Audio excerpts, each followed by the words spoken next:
오늘은 성탄주일이고, 자, 이 성탄주일은 메시아 예수님이 이 땅에 오신 날인데, 예수님께서 요셉과 마리아를 통해서 이 땅에 오셨습니다. 그 집에 오셨는데, 마리아에게 가브리엘 천사가 나타나서 내게 아들이 있을 것이라 이렇게 수태고지를 합니다. 그랬을 때 마리아가 당황을 하죠.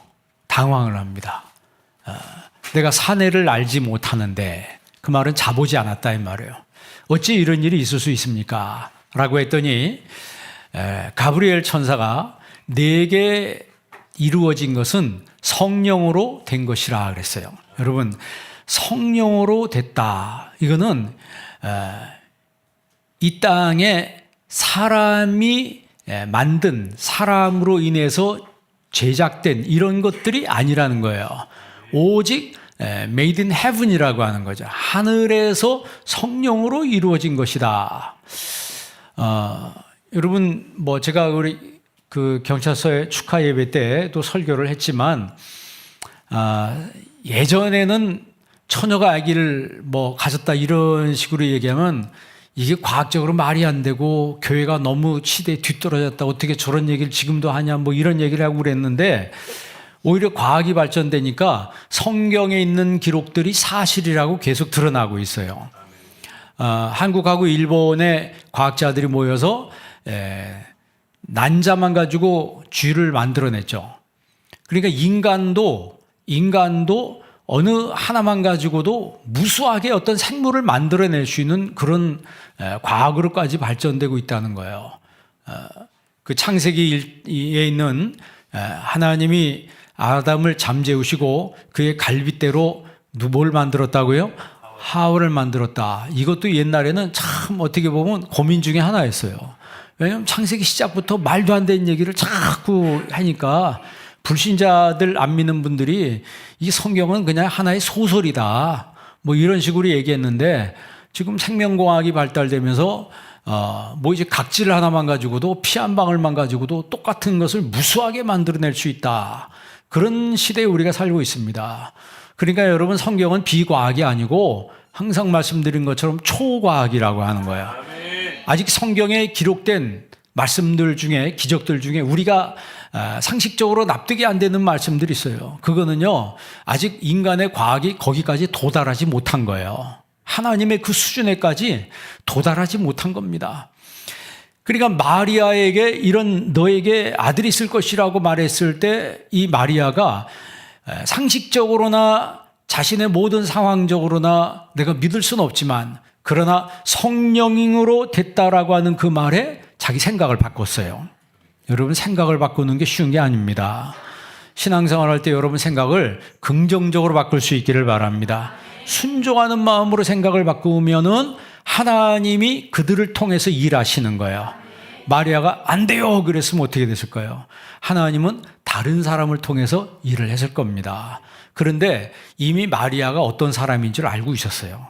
마리아가 어떤 여자인 것을 알고 있었기 때문에 이미 그에게 잉태가 된 거예요.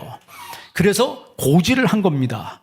고지를 했을 때 사람의 생각으로는 이해가 안 됐지만 하나님의 말씀이기 때문에 주의 계집종이오니 말씀대로 내게 이루어지이다라고 순종을 했어요. 그게 믿음입니다. 요셉에게도 이 사실이 드러났잖아요. 자기 정혼한 마리아가 아기를 가졌대. 자기 애가 아니에요. 그래서 이 요셉이 충격을 받았잖아요. 충격을 받았지만 이 요셉은 젠틀한 남자입니다. 그래서 성경에 보니까 가만히 끊고자 하여, 아마 과격한 남자면 어떻게 했을 것 같아요? 몽둥이 하나 들고 찾아갔을 거예요. 뭘 하나 들고 씩씩거리면서 찾아가서 난동을 부렸을 겁니다. 그런데 요셉이라고 하는 사람은 그런 사람이 아니었어요. 아주 젠틀한 사람이었기 때문에 조용히 관계를 정리하려고 했어요. 그러니까 하나님이 사람을 선택할 때 그러한 사람, 그러한 품성, 그러한 인품인 것을 알고 하나님이 정말 그 요셉과 마리아의 가정에 예수님이 오게 하셨다라고 하는 거죠. 정말 이 두 사람이 막 과격한 사람이고 난동 부린 사람이면 아예 처음부터 그 집에 오지 않았을 거예요. 그러나 이 두 사람이 나이스한 사람이라고 하는 것을 하나님이 아셨기 때문에 그 집에 독생자 예수님을 보내신 것이죠. 그래서 독생자 예수님이 그 마리아를 통해서 잉태됐을 때 천사들이 그 목동들에게 고질하죠. 너희들에게 메시아가 나타나는데 정말 큰 기쁨의 소식이라고 하는 거예요. 그러니까 그 당시 목동이라고 하는 것은 직업이 천한 직업 중에 하나였습니다. 그래서 자기 양을 치는 게 아니고 남의 양을 치는 거예요. 그리고 밤에 자지도 못하고 그 산 꼭대기 같은 데서 양들하고 같이 기숙하는 그런 사람들이었습니다. 그런데 갑자기 그 밤중에 천사가 나타나서 메시아가 온다라고 하는 것을 자기들에게 고지를 해요. 그 말씀이 뭐예요? 우리 하나님은요, 신분고하가 없다는 거예요. 하나님이 인간을 보실 때 신분고하, 빈부귀천이 없다는 거예요. 사람들은 뭐 이런 거 따지고 저런 거 따지고 내가 좋은 집에 살고 내가 뭐 신분이 어쩌고 저쩌고 하지만 그거는 사람들이, 인간적인 사람들이 하는 것이고 하나님에겐 그런 것이 없다라고 하는 거예요. 오직 하나님을 사랑하고 순전한 마음으로 하나님을 믿는 사람들에게 하나님이 성탄의 은혜를 내려 주시는 것이죠.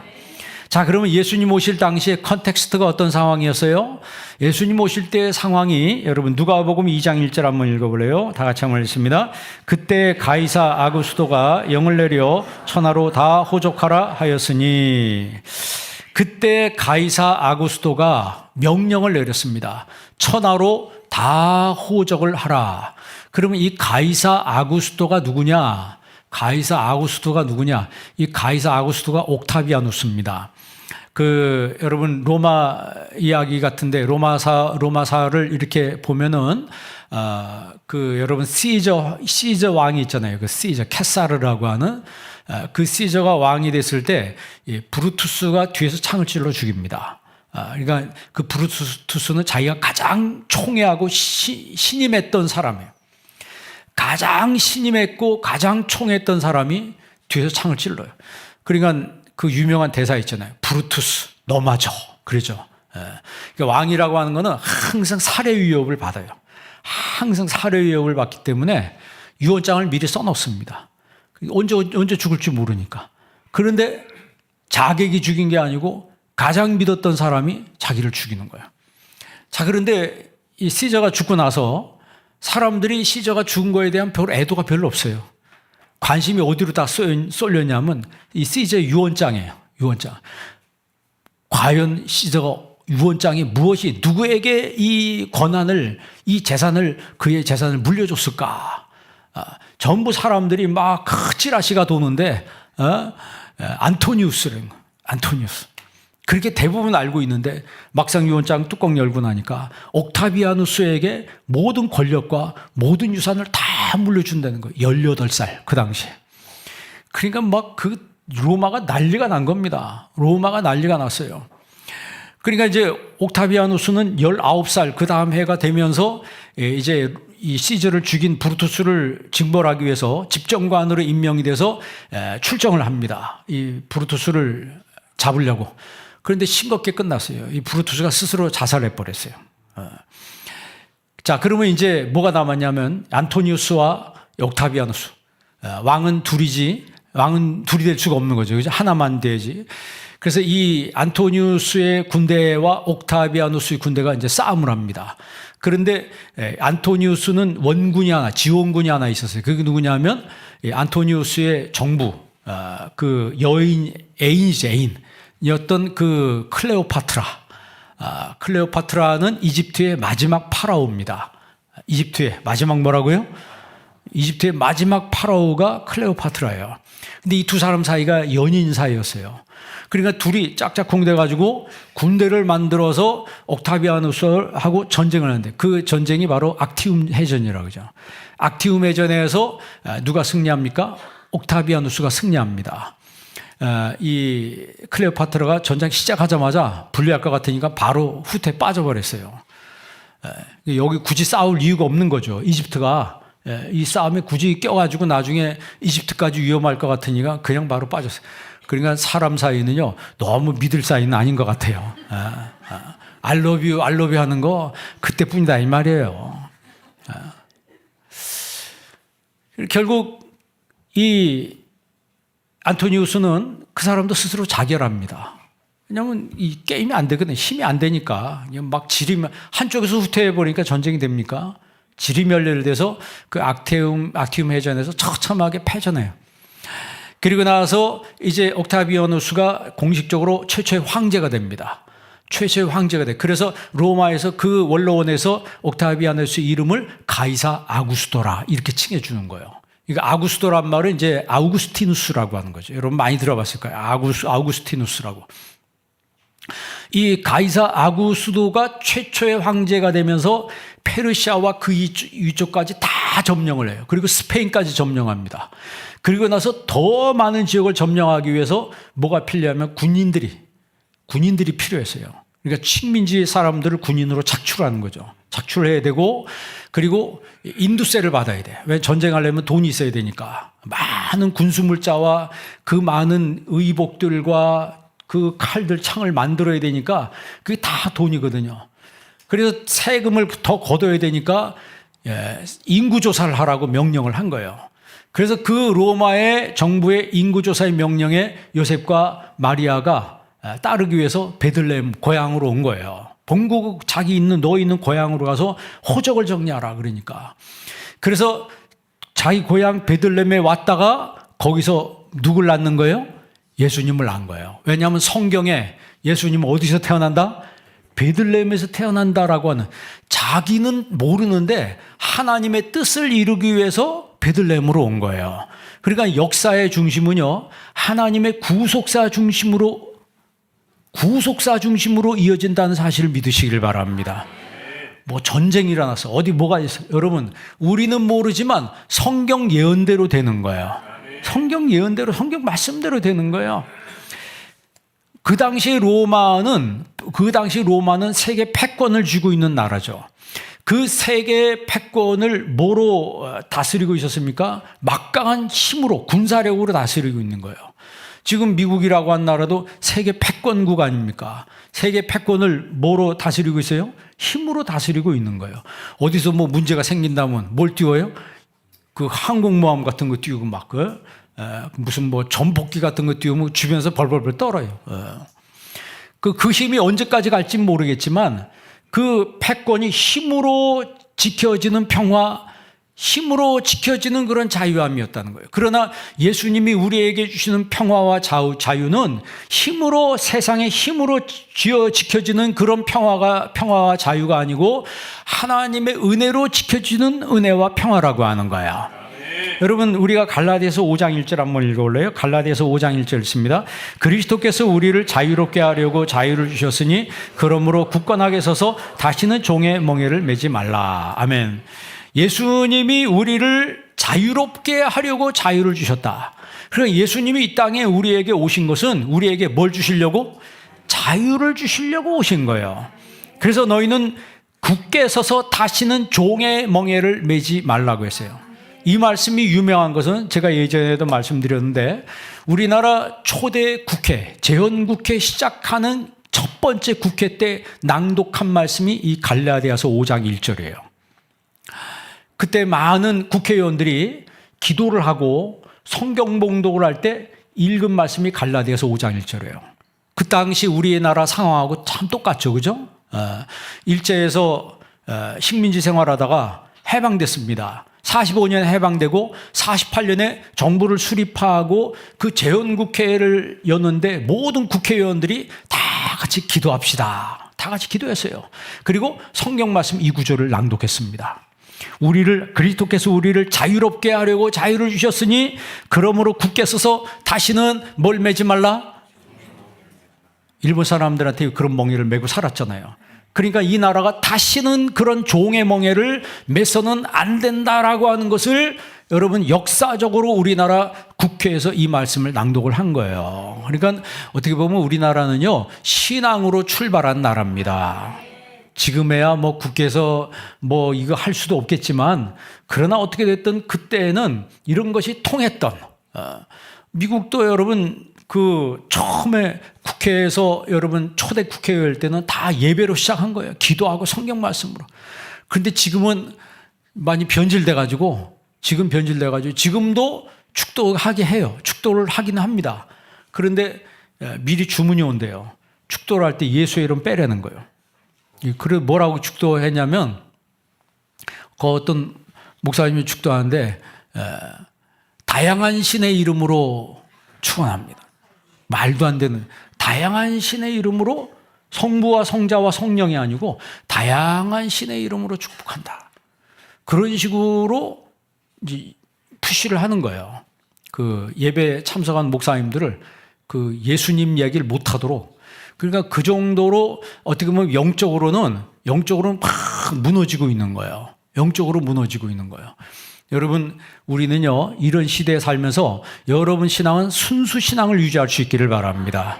순수 신앙을 유지하고 우리가 최초의 복음을 정말 어떻게 보면 흐리지 않고 그 최초의 복음을 가슴 속에 순수하게 유지할 때 하나님이 그 나라, 그 민족을 축복하시는 거예요.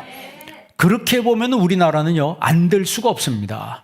왜냐하면 주일날 모든 성도들이 각 교회마다 예배를 드리면서 순수한 믿음으로 순수 복음이 전파되고 있는 이 나라를 하나님이 어찌 축복하지 않을 수 있겠어요? 여러분, 예수님이 이룬 것은 모든 계층 사람들이 자유와 구원과 평화를 맛보게 하는 거예요. 그래서 예수님은 빛으로 오셨다고 그랬어요. 빛이 어둠에 비추되 어둠이 뭐하지 못하더라? 깨닫지 못하더라. 그런데 다른 번역에는 이기지 못하더라. 그렇게 번역되어 있어요. 그러니까 빛이 어둠에 비치니 어둠이 이기지 못하더라. 그게 정확한 번역입니다. 깨닫지 못하는 것도 맞아요. 그러나 빛이 오면 어둠은 저절로 물러가게 되는 거죠. 빛과 어둠이 싸울 수 있어요, 없어요? 빛과 어둠 싸움이 안 돼요. 어둠이 판을 치고 있지만 빛이 오면 자동적으로 물러가는 거예요. 여러분, 우리가 찬송가 109장에 고요한 밤, 거룩한 밤, 어디 묻힌 밤? 어둠에 묻힌 밤.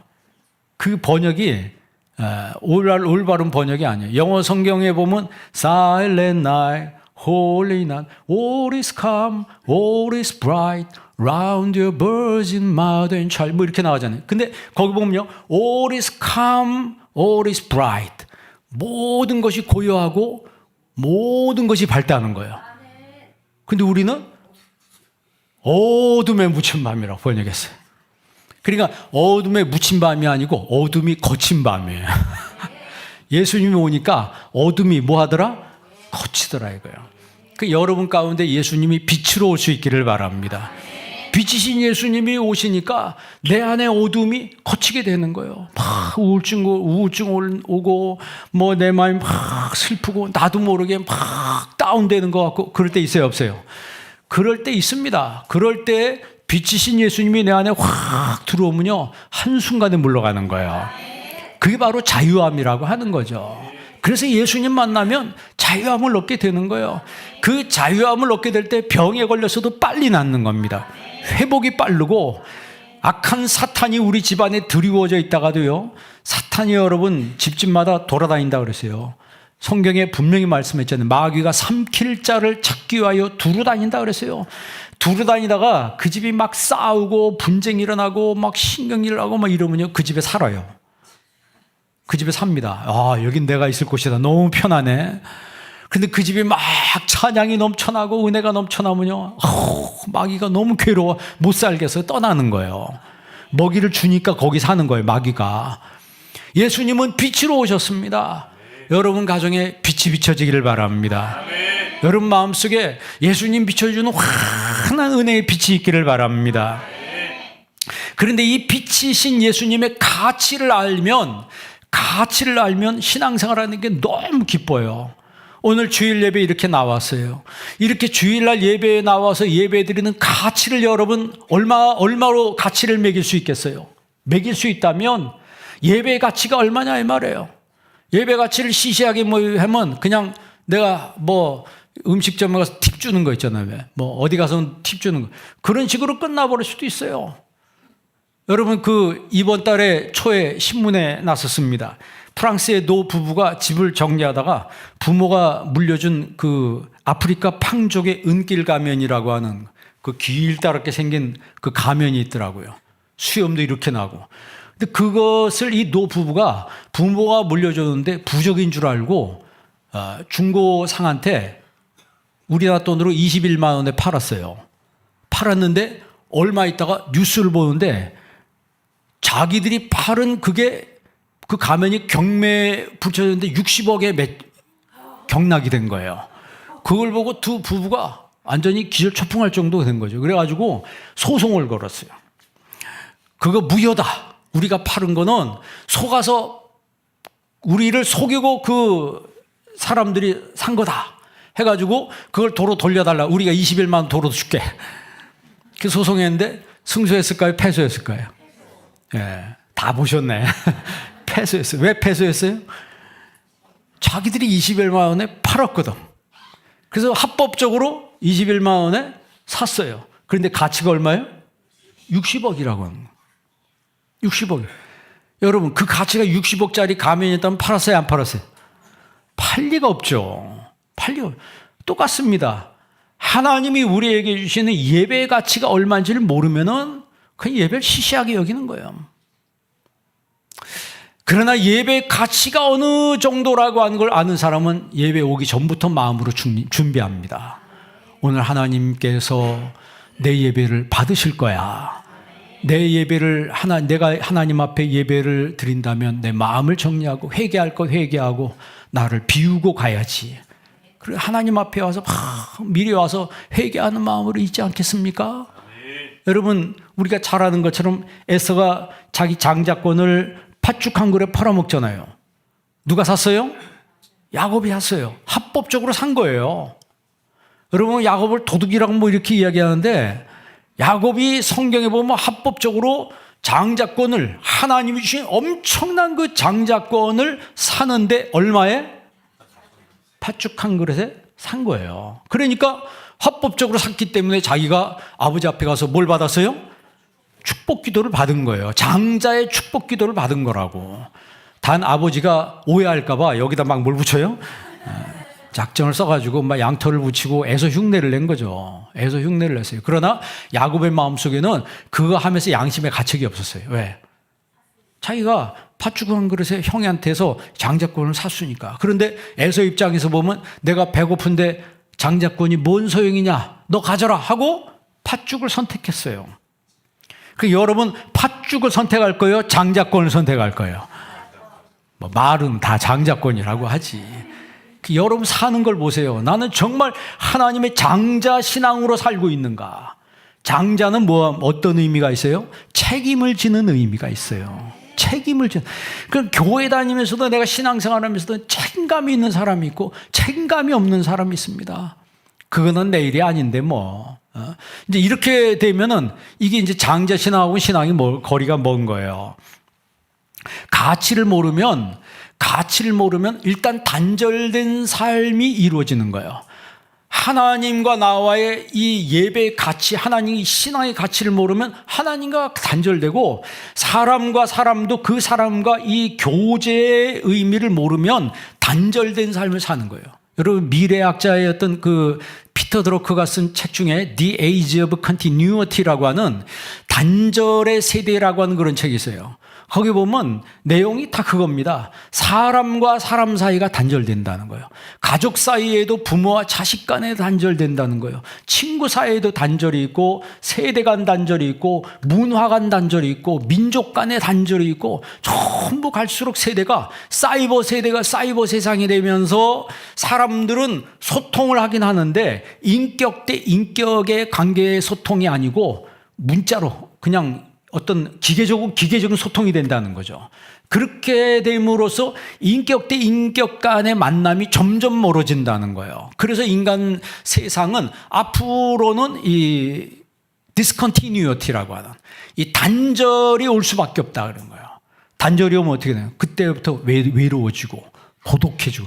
여러분 고독사한 사람이 많다고 그러잖아요. 뭐 저번에 일본 선교사님 얘기 들어봤잖아요.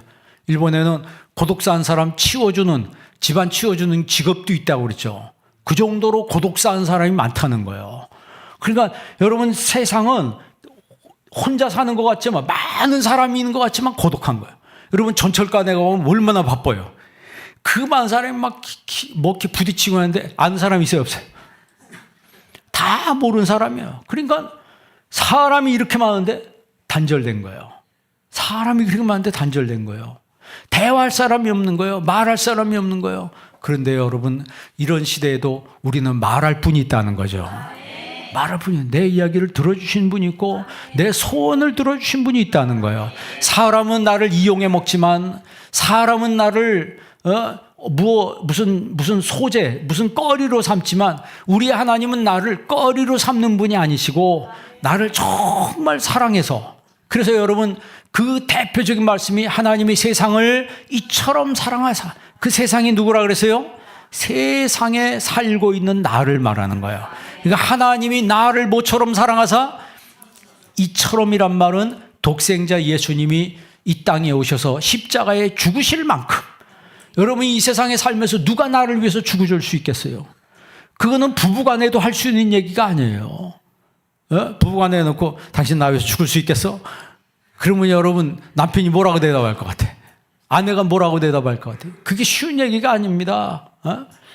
자식을 위해서는 그럴 수는 있어요. 자식을 위해서는 막 죽을 수는 있는데, 부부끼리 서로 당신 나 위해서 죽을 수 있냐? 그거는요, 아무한테도 말할 수 없는 거예요. 그런데 말도 안 했는데 예수님이 오셔서 나를 위해서 죽으신다라고 하는 거는, 그러니까 예수님은 죽기 위해서 오신 거예요. 우리는 살기 위해서 왔다 그랬죠? 그러니까 이 땅에서 어떻게든지 한 푼이라도 더 모으려고, 한 평이라도 더 모으려고 해서 열심히 모았어요. 열심히 모았어요. 그래서 떵떵거리고 힘주고 살아요. 저 한남동에 보니까 아파트가 130억이래. 한 채가 130억이래. 우리 그거 하면 우리 교회 몇 개를 짓습니다. 세상에 그 사람 한 집안이 몇 명에서, 그것도 보니까 40대래네. 그 130평 그 집이 거기 거주한 사람들 나이 평균을 대보니까 40대, 50대 초반이라는 거예요. 그 나이에 어떻게 돈을 그렇게 벌었는지 모르지만, 그러니까 안에 차들 보니까 막 지하의 차들이 전부 다 벤틀리, 지바겐, BMW 이런 건 없어요. 벤츠 이렇게 낮은 이런 부분 없고 최하위 버전들만 다 지하 주차니까, 여러분 봤을 거예요, 무슨 영상 같은 데서 보면. 그러면 행복한 거예요? 그럼 행복한 거예요? 여러분, 진짜 행복은 예수님 있을 때 행복한 거예요. 그러니까 우리가 제일 행복한 사람들입니다. 우리가 제일 행복한 사람들이에요. 그런 정말 예수님 돼서 만족을 얻어야지, 내가 부자는 여러분, 그거는요, 하나님 보실 때는, 성경에 그랬잖아요. 우수시리로다 그랬잖아요. 그 사람들이 또 자기들끼리 모이면 또 누굴 만나요? 자기들보다 더 높은 사람을 만나요. 자기가 열심히 일해서 올라가면, 야, 이제 나는 성공했다, 이루었다. 천만의 말씀이에요. 거기 올라가면 자기보다 더 대단한 사람을 만납니다. 그리고 거기서 더 노력해서 더 높은 데 올라가잖아요. 그러면 그 세계 가면 자기보다 더 잘난 놈을 만난다고. 그게 세상이에요. 그게 세상이라. 그러니까 세상에는 만족함이란 게 없는 거예요. 그런데 진정한 만족을 주시고, 진정한 자유함을 주시고, 진정한 평화를 주시고, 진정한 은혜를 주시는 분은 우리 예수님이세요. 그분이 이 땅에 오신 거예요. 그런 예수님을 만나면, 그 예수님 만나면 그게 최상의 축복이라고 하는 거죠. 여러분, 구약과 신약을 가르는 게 뭐예요? 구약과 신약을 가르는 게 바로 예수님의 초림입니다. 그러면 예수님 초림 이전에 400년 동안에 암흑 시기가 있었어요. 그러니까 그 400년 동안은 계시도 없었고 비전도 없었고 아무것도 없는 깜깜한 시대예요. 선지자도 없었어요. 그러니까 바벨론이 70년 동안 세계를 주름잡고, 그 다음에 페르시아가 200년 동안 세계를 주름잡고, 헬라의 알렉산더가 한 30년 동안 헬라가 주름잡고, 그 다음에 프톨레미 왕조가 100년 동안 세상을 주름잡습니다. 그러니까 그때 이스라엘은 계속 종살이, 식민지 생활을 하는 거예요. 이쪽 바벨론 종살이 하다가 페르시아로 넘어 종살이 하고, 페르시아 종살이 하다가 그 다음에 프톨레미 왕조의 종살이 하고, 그러니까 이 유대인들이 자기 애들을 키우는데 계속 식민지 생활하잖아요. 식민지 생활하면 우리나라 옛날 부모님들이 무슨 언어를 배웠어요? 일본어를 배우고 다 일본 이름이 있어요. 누구 대통령이 일본 이름 있다는, 그거는 그렇게 말하면 안 돼. 자기 조상들 다 일본 이름 받은 거예요. 왜? 다 식민지 백성이었으니까. 그래, 이제 이 애들이 크는데 유대인인데 히브리어를 못해요. 히브리어를 못하고 헬라어를 말하는 거예요. 그 코이네 헬라어거든요. 코이네. 그러니까 유대 랍비들이 이 프톨레미 왕을 찾아가가지고 우리 구약 성경은 히브리어를 헬라어로 성경을 번역할 수 있도록 허락을 해주시오. 그래서 그걸 허락을 해준 거예요. 허락을 해줘서 70명의 랍비들이 구약 성경 히브리어를 헬라어로 번역을 합니다. 그게 셉튜아진트라고 그래. 그걸 70인경이라고 그래요. 70명의 랍비들이 번역했다고 그래서. 그게 프톨레미 왕조 때 이루어진 거예요. 그 다음에 34년 동안 셀루커스 왕조가 이어집니다. 그 셀루커스 왕조가 이루어질 때 그 유대교를 무자비하게 탄압을 해요. 그때는. 그래서 마카비 형제가 이 셀루커스 왕조와 싸웁니다. 그래서 셀루커스 왕조를 몰아내요. 그래서 100년 동안 마카비 형제들이 전쟁에 승리해서 유대의 나라 국가를 온전히 이룹니다. 그런데 딱 100년 지나고 나서 로마가 BC 65년경에 이 마카비 형제를 그냥 박살내버립니다. 그러니까 BC 165년, 예수님이 이 땅에 오시기 165년 전에는 한 거의 100년 동안의 유대인 세상이 이루어졌었어요. 그때 만들어진 그 명절이 수전절이라고 그래요. 수전절. 그리고 나서 BC 65년 됐을 때 100년이 지날 때쯤에 로마가 와서 이 유대인을 박살내버립니다. 그러니까 유대인들은요, 정말 어떻게 보면 피곤하고 힘든 세상을 산 거예요. 마카비 형제들이 그 마카비안이라고 그래요. 그 사람들은 누굴 타도하냐면 헬라를 타도한다. 그 다음에 이 젤로 땅이래요. 젤로 땅. 열심당이라고 하죠. 열심당원들은 로마를 타도한다. 그 다음에 헤롯 땅은 뭐냐면 좋은 게 좋은 거야. 그래서 헤롯한테 가서 싹싹 비는. 그래서 여러분, 헤롯이 뭐도 줘줬어요? 성전도 줘주잖아요. 여러분, 유대 마지막 성전을 누가 진 거냐면 헤롯이 진 거예요. 유대인들 환심 사기 위해서. 그러니까 그들은 진리를 추구하게. 그러니까 그런 세상이 거의 400년 동안 이어지면서 그 400년 동안을 암흑기라 그렇게 얘기해요. 그래서 이젠 더 이상 메시아도 안 오는 것보다 했는데 어느 순간에 때가 찬 시각에 메시아가 온 거예요. 아멘. 여러분, 갈라디아서 4장 4절 한번 읽어볼래요?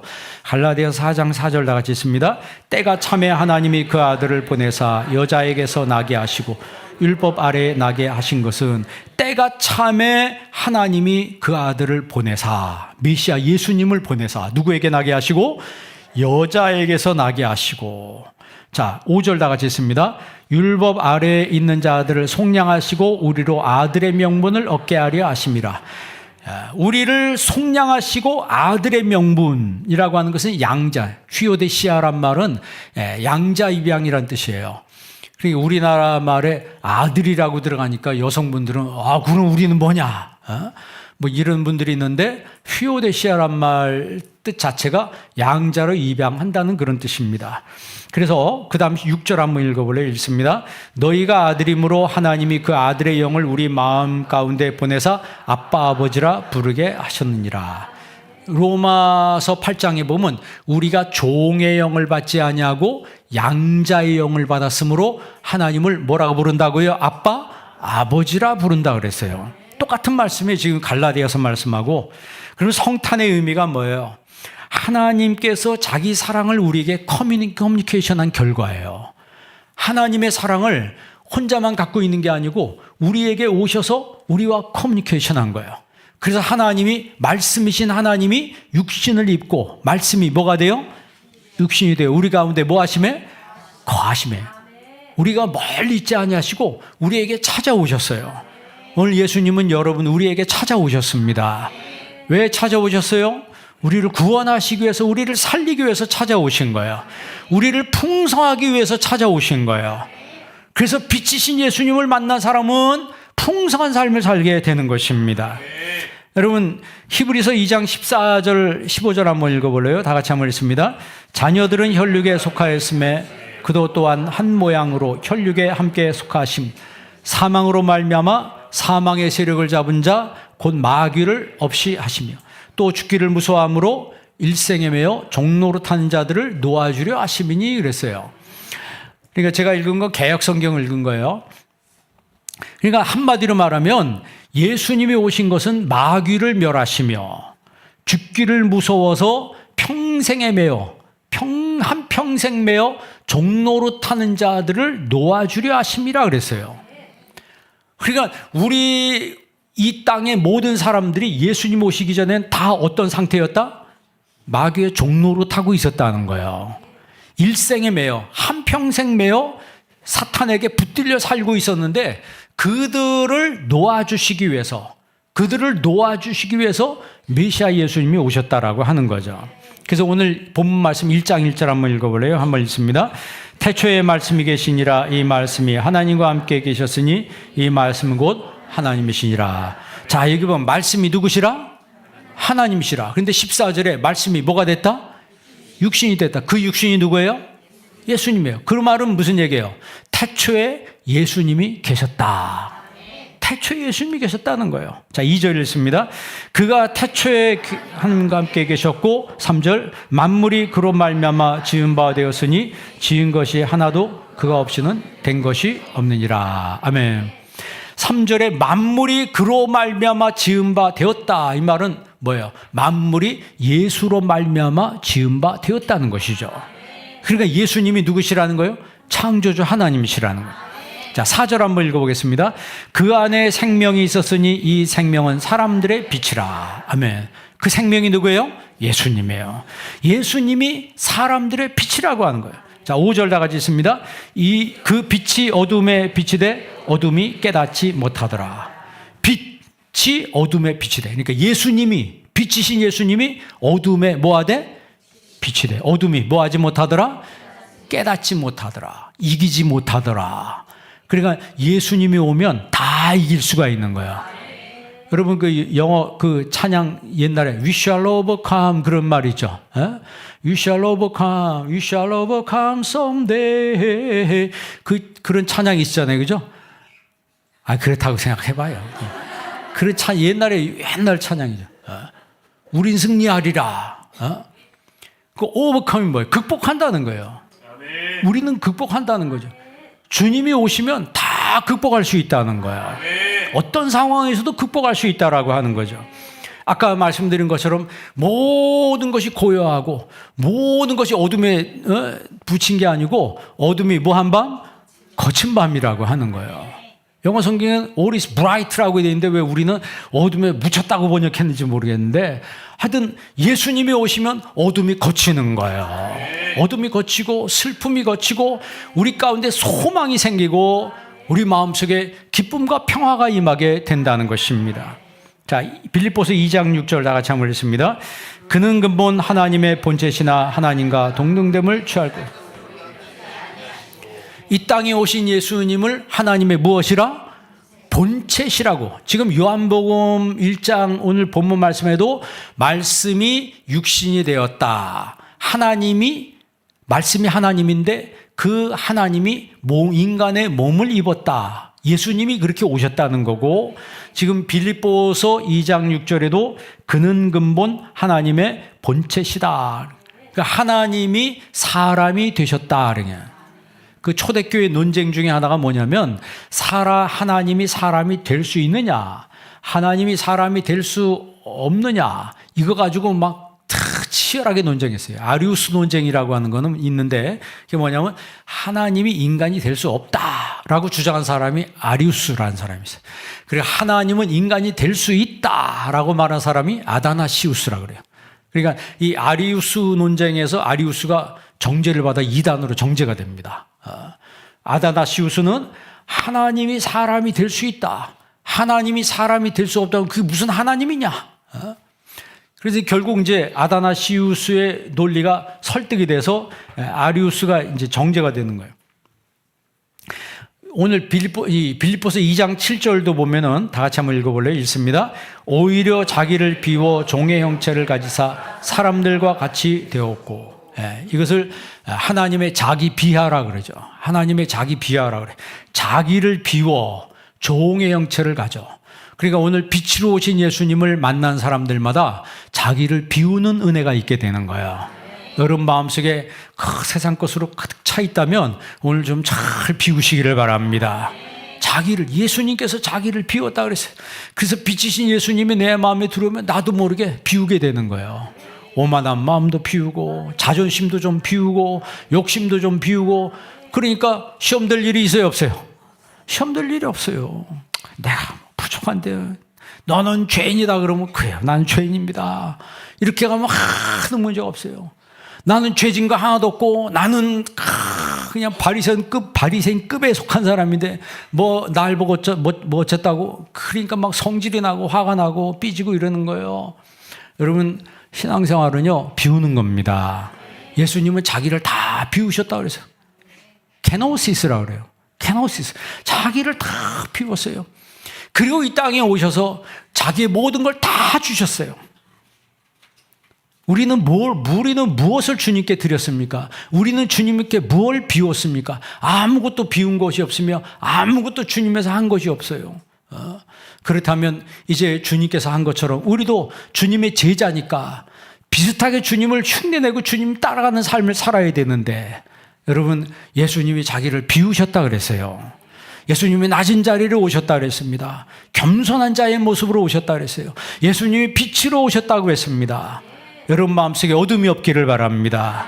여러분 참으로 내 마음속에 겸손한 마음으로, 자기를 비우는 마음으로 빛이신 예수님 마음속에 온전히 모시는 여러분 되길 주의 이름으로 축원합니다. 기도하겠습니다. 하나님 아버지 감사합니다. 메시아 예수님이 이 땅에 오셔서 자기를 비우시고 겸손한 모습으로 낮은 몸으로 이 땅에 오셨습니다. 우리에게 구원을 주시고 영생을 주시고 평화를 주시기 위해서, 자유함을 주시기 위해서 예수님이 오셨습니다. 빛으로 오신 예수님, 우리 마음속에 어둠이 사라지게 하여 주옵시고 빛이신 예수님으로 충만한 삶을 살아갈 수 있도록 은혜를 내려 주옵소서. 예수님의 이름으로 기도합니다. 아멘.